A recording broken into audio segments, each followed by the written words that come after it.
Hazrat Aisha radiyallahu anha reports that she went to Hazrat Abu Bakr radiyallahu anhu and he said, "In how many clothes did you shroud the Prophet sallallahu alaihi wasallam?" I said, "In 3 white cotton clothes which included neither a shirt nor a turban." He said, "On which day did the Prophet sallallahu alaihi wasallam pass away?" She said, "On Monday."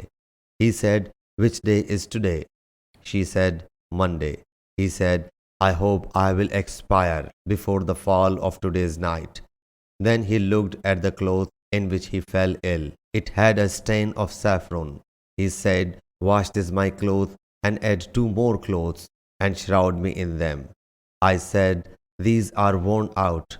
He said, "The alive deserve more to wear new clothes than the dead, because these are for pus."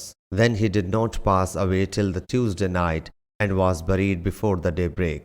Sahih Bukhari, Hadith number 1387.